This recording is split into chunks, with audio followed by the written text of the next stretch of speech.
Bonjour à tous et bienvenue dans un nouvel épisode du podcast Outrospection. Ici Anissa et si vous ne me suivez pas encore, n'hésitez pas à me rejoindre sur Instagram @outrospection.lu pour un maximum d'authenticité au quotidien. Dans l'épisode du jour, on va parler d'un sujet épineux, voire douloureux pour certains. Oser demander de l'aide quand ça ne va pas. Que c'est dur. Et justement, j'avais envie de vous partager les peurs qui sont souvent à l'origine de nombreux blocages, mais aussi mes pistes de réflexion pour dépasser ces peurs et oser demander une aide extérieure. J'espère que le sujet vous plaira et je vous laisse avec la suite. Bonjour et bienvenue sur Outrospection, le podcast qui te sort de ta tête et qui t'ouvre aux autres. Lâcher prise, oser demander de l'aide. Autant vous dire qu'entre l'épisode 38 et l'épisode 39, j'ai vraiment décidé d'appuyer là où ça fait mal. Et je dois avouer que j'avais envie de questionner mes blocages parce que je sais qu'on est nombreux à les partager. Il y a quelques jours, j'en discutais encore avec d'autres hommes qui eux aussi me parlaient de leurs grandes difficultés à oser demander de l'aide et je m'apercevais que oui, c'est quelque chose qui est généraliste, peu importe notre sexe, notre âge, notre situation, on peut tous et toutes en fait être bloqués à ce stade en se disant non mais moi je j'ai pas l'habitude de faire ça. Et aujourd'hui, j'avais peut-être un peu envie de vous dire que c'est totalement normal si vous avez du mal à demander de l'aide. Et on va voir ensemble un petit peu quelles sont les peurs à l'origine de ça et surtout peut-être les étapes pour commencer à apprendre à demander de l'aide. Il y a quelques mois, j'ai décidé d'aller voir une psy. Et rien que de vous partager ça là tout de suite dans le podcast, ça me fait vraiment bizarre en fait. Parce que même si on démocratise de plus en plus la santé mentale et qu'on sait que beaucoup de gens le disent publiquement, qu'ils se font accompagner, qu'ils se font aider, je dois admettre que pour moi, c'était vraiment loin d'être une évidence. Et je pense que d'autres personnes se reconnaîtront, mais parfois, au travers de nos éducations, des modèles qu'on a pu avoir, comment on s'est construit, il y a des fois peu de place en fait pour les émotions, peu de place pour le doute, peu de place pour des moments de vulnérabilité et on a tendance peut-être à penser à tort au regard de cette éducation que finalement c'est le modèle par défaut et qu'on doit le suivre et qu'on doit fonctionner avec ça. Moi je sais que par exemple j'ai été élevée par mon père, j'étais entourée de garçons, j'ai beaucoup de frères et au final quelque part autour de moi, il y a eu cette énergie, vous savez, on a un peu nos énergies en tant qu'être humain, femme et homme, yin, plus dans la douceur, la lenteur, on laisse place aux émotions et puis on a cette énergie yang qui est beaucoup plus en force, qui va de l'avant, qui produit, il y a cette fougue, ce dynamisme et c'est vrai que très souvent les hommes laissent énormément parler leur part yang et donc moi je suis rentrée dedans parce que mes modèles étaient des hommes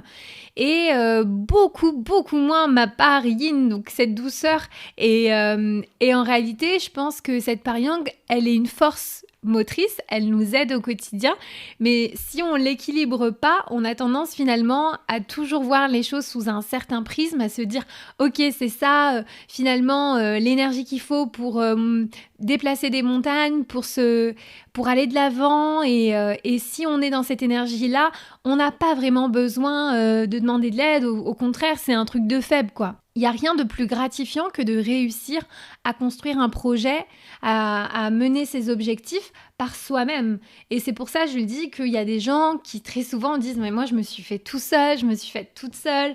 C'est aussi une manière de se glorifier, de dire « mais moi, j'ai eu besoin de personne en fait ». Et presque un sentiment de surpuissance. Et je pense que moi, ça m'a amené jusqu'à un certain stade où j'avais l'impression que quoi qu'il arrive, quoi qu'il me tombe dessus, mes galères, mes coups de mou, mes moments de grosse déprime, j'arriverai toujours à relever la tête. Et ça, c'est vrai, hein, attention. Mais que je n'aurais pas besoin des autres pour y arriver. Parce que finalement, on a en soi énormément de clés, on a en soi énormément de ressources que parfois on n'imagine même pas. Mais ce qu'on oublie aussi, c'est que quand on va mal, et là c'est pour ça que j'ai insisté sur ce sujet-là en particulier, on est très souvent acculé par beaucoup de choses et beaucoup de sentiments qui viennent alourdir en fait finalement notre condition habituelle que parfois on a quand même besoin d'avoir une petite main tendue. Ça veut pas dire qu'on va complètement se laisser aller et ne plus reprendre sa vie en main, mais des fois on a juste besoin de ce petit truc pour nous sortir la tête de l'eau, pour qu'on ait un peu de sérénité et aussi qu'on puisse avoir de la clairvoyance par rapport à sa situation. Encore une fois, quand on ne va pas bien, très souvent, on manque d'objectivité sur des situations. Et c'est en ça que parfois une aide peut être utile parce que on peut avoir une perspective extérieure qui va venir se connecter avec certaines de nos croyances, certaines de nos pensées et c'est ça qui peut parfois provoquer des déclics. Mais pourquoi c'est si difficile d'aller demander de l'aide en vrai ? Je pense que parmi les blocages et les peurs principales qui expliquent notre grande difficulté à aller demander de l'aide quand ça va pas, c'est la perte de contrôle. Parce que finalement, quand on ne va pas bien, aussi triste que l'on puisse être, aussi malheureux dans cette souffrance et dans cette peine, eh bien, figurez-vous que ça reste notre peine. On reste moteur dans cette souffrance parce que c'est à nous, on s'y accroche, on s'y retient. Et donc, le fait de demander à une personne extérieure de venir se mettre là-dedans, c'est aussi quelque part lui redonner le pouvoir de nous suggérer des choses, de comprendre notre problème, de se mettre à notre place. Et parfois, on n'a pas envie. On a envie de se complaire dans cette douleur, dans cette souffrance. On n'a pas envie que quelqu'un commence à arriver, mettre les pieds là-dedans et dise « Attends, donne-moi ça. On va repartir dans ton passé, on va repartir là-dedans. » On va dire « Non, calme. Moi, je veux rester dans mon truc, je suis bien dans ma peine. » Et on se dit ça jusqu'à un certain stade, mais il faut savoir que ce déni, dont j'avais parlé lourdement dans l'épisode sur le lâcher-prise, il amène à une impasse, tôt ou tard. Et donc forcément, quand on va faire appel à une aide extérieure, eh bien, il y a un petit côté imprévisible. On ne sait pas comment les choses vont tourner, on ne sait pas ce qui va se passer. Donc au final, les conséquences et les résultats qui peuvent découler, ils vont être un peu en dehors du contrôle, puisqu'on a fait rentrer quelqu'un dans son problème, on en a parlé avec quelqu'un, donc on n'est plus à 100% maître de ce qui va se passer. Et donc finalement, c'est un peu ça qu'on a tendance à voir et on occulte complètement le fait que de faire intervenir quelqu'un, c'est aussi combiner des réflexions, c'est aussi prendre un point de vue extérieur, prendre une expérience et bénéficier peut-être des fois des erreurs des autres qui peuvent nous aider. Ensuite, une deuxième peur qui peut souvent expliquer qu'on n'ose pas aller vers les autres quand ça ne va pas, c'est peut-être aussi la peur d'être un fardeau, un boulet pour les autres en fait.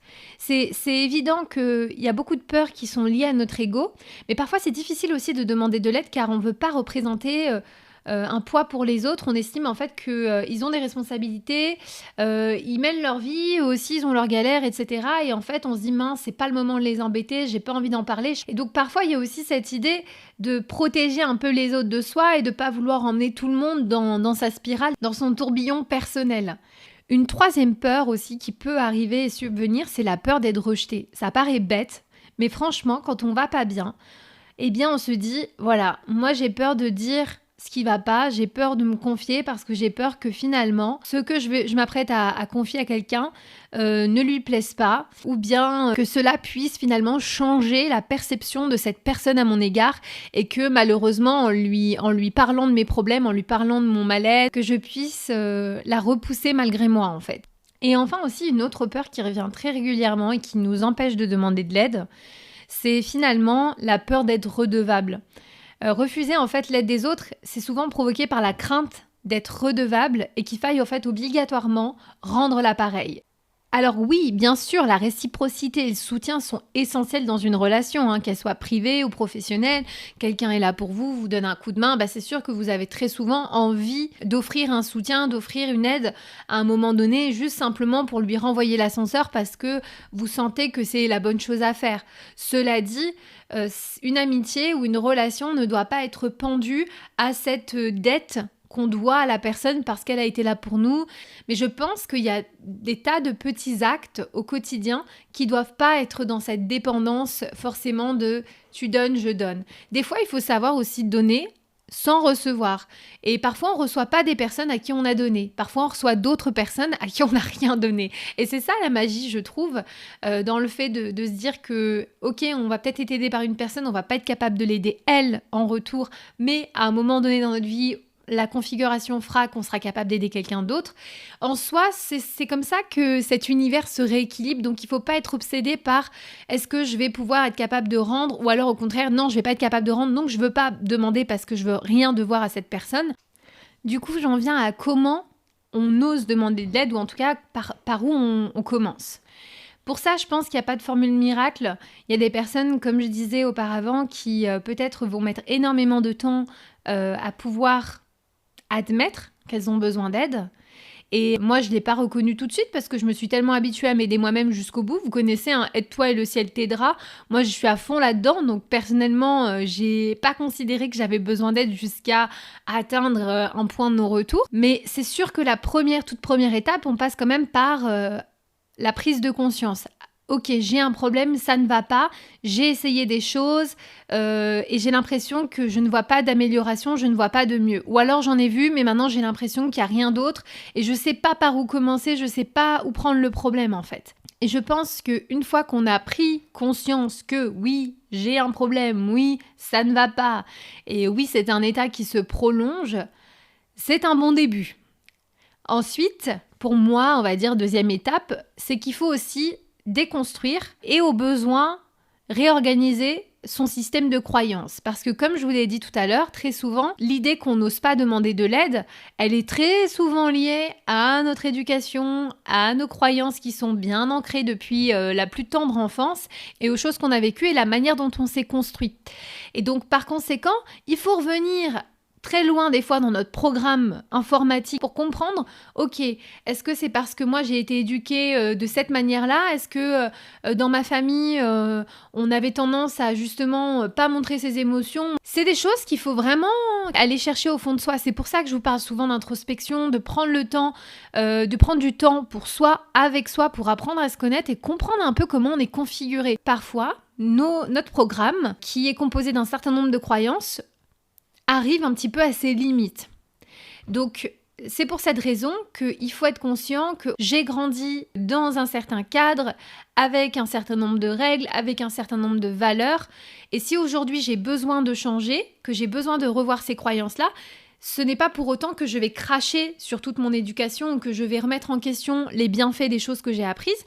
Mais aujourd'hui, je vais faire le choix d'avoir des croyances qui vont m'aider à aller mieux. Alors après, ça va pas être si simple. Je vous ai expliqué auparavant toutes les peurs qu'on traverse. N'hésitez pas aussi à vous questionner à travers les peurs que j'ai mentionnées, que ce soit la peur de perte de contrôle, la peur d'être un fardeau pour les autres, la peur du rejet ou encore la peur d'être redevable. Laquelle de ces peurs aujourd'hui fait que vous êtes bloqué à un stade?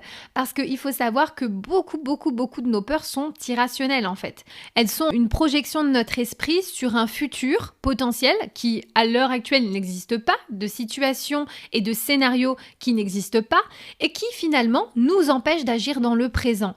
Et ça, il faut que vous en soyez conscient de la même manière que là, je vous parle avec un petit peu de recul, mais quand j'étais face à ça, non en fait, je me suis pas questionnée à aucun moment sur mes peurs parce que j'avais pas conscience que mes peurs pouvaient expliquer mon blocage. Peut-être que dans le fond, je me disais oui, c'est bien de demander de l'aide parce que moi-même, je suis la première à vouloir en offrir aux autres et j'apprécie aider les autres. Mais à aucun moment, je me disais peut-être que je peux être bloquée à la barrière là. En fait, il y a la barrière des peurs et en fait, c'est ça qui fait que je vais pas de l'avant. Donc encore une fois, on re-questionne ces croyances limitantes. On prend aussi conscience des peurs qui nous bloquent, parce que c'est ça aussi qui, une fois qu'on a accepté, peut faire qu'on passe pas à l'action. Et puis, je donnerai un petit peu comme troisième étape, qui va un petit peu de pair avec ça, c'est aussi d'identifier quels vont être les meilleurs systèmes de support pour pouvoir demander de l'aide. Il y a des personnes qui ont cette chance incroyable d'avoir une famille ultra bienveillante, énormément à l'écoute, énormément dans la tolérance, etc.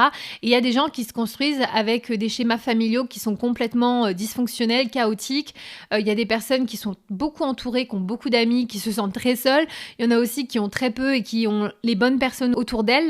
Mais il faut aussi prendre conscience que n'importe quel système de support, tant qu'il est adapté pour nous, il est totalement valable. Il y a des personnes malheureusement qui vont trouver aucun support, aucun soutien, aucune écoute vraiment de qualité.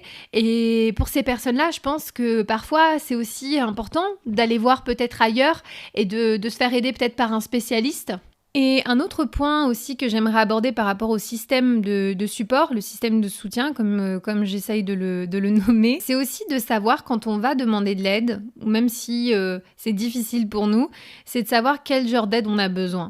Est-ce qu'on a simplement besoin d'écoute ? Est-ce qu'on a besoin d'écoute et de conseils ? Ou est-ce qu'on espère secrètement que les personnes auprès desquelles on pourrait se confier règlent nos problèmes ? Parce que ça aussi, parfois, ça peut être à l'origine de notre insatisfaction dans le soutien qu'on peut recevoir. Parfois, on se voile un peu la face et c'est tellement difficile à faire comme travail qu'on espère, on va dire encore une fois secrètement, que si on se confie à quelqu'un, la personne, elle efface presque tous les sentiments de malaise et qu'elle puisse solutionner le problème dans sa globalité. J'aimerais clarifier les choses. Demander de l'aide, c'est pas forcément mettre dans les mains d'une autre personne le fait de régler notre situation ou notre problématique quand ça ne va pas. Demander de l'aide, c'est s'offrir une chance peut-être de bénéficier d'une écoute de qualité, c'est peut-être être rassuré par rapport à des peurs qu'on peut avoir, entendre d'autres expériences, d'autres histoires qui peuvent aussi nous permettre de nous réconforter parce qu'on se dit « Ok, je suis pas seule là-dessus, j'en ai parlé à d'autres personnes et j'ai l'impression, ça m'apporte aussi une certaine réassurance. » Mais ça, il faut que vous l'identifiez en fonction de votre situation. Parce que c'est aussi ce qui peut faire que vous vous tourniez vers le meilleur système pour vous. Il y a des personnes qui sont très bonnes en écoute, il y en a d'autres qui sont bonnes en écoute et qui ont aussi cette intelligence émotionnelle qui peut vraiment vous aider à mettre le doigt sur des choses qui vont vous faire progresser et vous permettre d'aller de l'avant. Et puis il y en a certaines qui sont juste pas bonnes là-dedans en fait, qui peuvent être des super amis hors contexte, qui peuvent être, on va dire, bien sur tous les autres points, mais qui sont peut-être pas toujours adaptés à écouter les autres. Et je pense que plutôt que de s'acharner à vouloir reprocher à quelqu'un, voilà, tu m'as pas écouté, tu sais pas comment faire, etc. C'est bon, maintenant je me confie à personne, c'est fini, nanana. Simplement d'essayer d'identifier chez les personnes qui vous entourent ce que finalement vous recherchez à travers leur aide. Et c'est pour ça aussi que je parlais parfois d'une aide extérieure, je reviens là-dessus, mais c'est que souvent, l'aide extérieure, il y a aussi une relation qui est totalement différente, il y a beaucoup moins d'attentes, et d'une part et de l'autre, et on se sent aussi beaucoup plus libre de pouvoir, on va dire presque déposer les armes et dire ok c'est bon, là je viens et je me mets à nu parce que je sais que quelque part on n'est pas dans un rapport naturel d'amitié, d'amour ou que sais-je, ou familial, et que par conséquent je vais être traitée avec toute cette objectivité et ce recul professionnel. Tout va dépendre vraiment de ce dont vous avez besoin. Parfois, quand ça va pas, on a juste besoin d'être chouchouté. On a besoin que quelqu'un nous aime, quelqu'un nous écoute, quelqu'un nous dise « Allez, viens, on va faire que des trucs pour te faire du bien. Et je saurais pas fixer ton problème, mais je veux juste que tu te sentes bien en ma compagnie. » Et déjà, rien que ça va nous aider. Donc encore une fois, il faut aussi un petit peu se questionner sur de quel genre d'aide j'ai besoin à l'heure actuelle. Et si vous savez pas trop et que vous avez du mal à en parler aux proches, eh bien encore une fois, songez à la solution d'un professionnel externe, un spécialiste. Et encore une fois, même parmi les spécialistes, renseignez-vous, regardez un petit peu comment chacun présente ses approches, parce que parfois d'un spécialiste à l'autre, ça peut ne pas du tout nous convenir. Donc il n'y a pas de solution miracle, de solution magique à l'idée d'aller voir un psy ou un thérapeute. Simplement, il faut arriver à trouver un qui va avoir une approche ou un travail, une méthodologie qui va correspondre à la manière dont nous on fonctionne. Et ça, c'est très très très important. Si vous êtes allé voir déjà dans votre vie auparavant quelqu'un qui ne vous convenait pas, eh bien c'est totalement ok. En fait, c'est pas facile de trouver un spécialiste avec lequel vraiment on va bien fonctionner. C'est quand même un sacré challenge. Et si vous êtes tombé sur des praticiens, on va dire des professionnels qui avaient une approche qui vous correspondait pas, eh bien n'hésitez pas à tester d'autres formes de thérapie, à tester d'autres formes d'écoute et d'aide, parce que finalement l'idée c'est simplement de trouver ce qui va nous correspondre à nous. Enfin, la dernière étape qui semble évidente mais par laquelle il faut aussi passer, c'est oser formuler sa demande en fait, oser dire aux autres qu'on a besoin d'aide, oser rechercher cette aide. Et ça se fait progressivement, évidemment. Il faut aussi peut-être le faire dans les bonnes conditions. Il y a des personnes qui sont enclins à nous apporter leur aide, leur écoute, mais parfois il faut simplement aussi donner du cadre. Ça peut passer par prévoir un temps dédié pour que vous puissiez vous exprimer, donner un maximum d'éléments, plutôt qu'un petit message vite fait en mode ça va pas, écoute, je peux pas trop t'en dire, mais ouais, je sais pas le moral et tout. Parfois, c'est compliqué quand on donne que ces éléments-là à quelqu'un pour vraiment nous aider. Donc, pourquoi pas proposer, quand ça ne va pas, à une personne de venir vous voir ou de vous retrouver dans un café ou aller manger ensemble et donner l'agenda, donner l'agenda du rendez-vous pour que ce soit clair pourquoi est-ce qu'on se voit.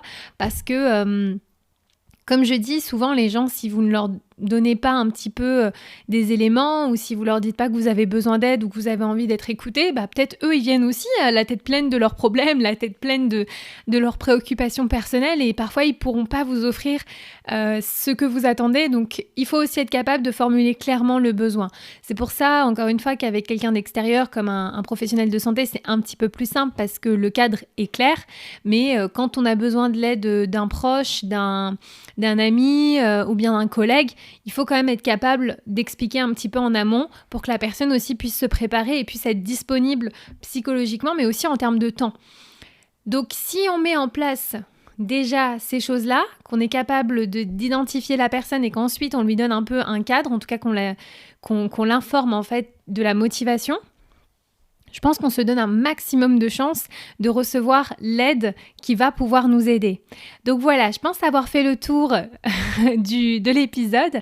Comme je l'ai dit, c'est quelque chose qui de toute façon est très difficile à faire, prend du temps. Mais si déjà on commence à se remettre en question, ne serait-ce que sur son système de croyance, comment est-ce qu'on est configuré, qu'est-ce qui détermine un petit peu nos schémas de pensée, nos comportements, et que derrière on est prêt aussi à les déconstruire pour pouvoir se donner une chance d'aller mieux, qu'on identifie aussi les peurs qui peuvent nous bloquer, parce que très souvent on peut prendre conscience de la chose, mais pas forcément être capable de passer à l'action parce qu'on est bloqué par de nombreuses peurs, et elles sont elles existeront très certainement toujours, mais il faut arriver à prendre finalement le contrôle et à dépasser ces peurs-là. Et évidemment, comme je vous expliquais, trouver le bon système de support, être capable aussi de donner une opportunité à une personne de nous aider dans les bonnes configurations, dans les bonnes conditions, et aussi être capable aussi d'identifier de quel type de soutien on a besoin. Encore une fois, ça peut différer en fonction de la situation, en fonction de la peine, de la souffrance. Donc voilà, tout ça c'est très important. Et je pense qu'une fois qu'on est passé à l'action, qu'on a osé le faire une fois, ça ouvre la porte pour de prochaines opportunités. C'est pour ça aussi que, même si je pensais que j'aurais jamais été capable d'en parler publiquement, le fait d'avoir été capable d'aller voir une fois la psy, j'y suis retournée plusieurs fois après, mais au moins cette première fois où j'ai dit « Ok, leçon d'humilité, j'accepte mes limites, j'ai besoin d'aide », me donne aujourd'hui cette force et ce courage en fait d'en parler, et peut-être de vous donner aussi des pistes, de peut-être déclencher certaines prises de conscience, et peut-être vous aider vous aussi à essayer de comprendre pourquoi vous avez tant de mal à le faire, et de pourquoi pas aussi changer ça si ça peut vous aider à aller mieux. En tout cas, j'espère que l'épisode vous aura plu, pourra peut-être vous aider, qui sait. On se retrouve la semaine prochaine pour le dernier épisode de la saison 2 du podcast Outrospection. Je compte sur vous, j'espère que vous serez au rendez-vous, et d'ici là, prenez soin de vous. Hey, si vous êtes encore là, merci beaucoup pour votre écoute, j'apprécie énormément. Si vous avez aimé cet épisode, n'hésitez pas à le partager autour de vous pour donner plus de visibilité au podcast. Si vous souhaitez me contacter, vous pouvez m'écrire sur Instagram ou sur LinkedIn, ou mieux encore, vous pouvez vous abonner à ma newsletter sur le site outrospection.lu pour recevoir votre dose mensuelle d'inspiration, de motivation et connaître les derniers épisodes. Merci et à bientôt!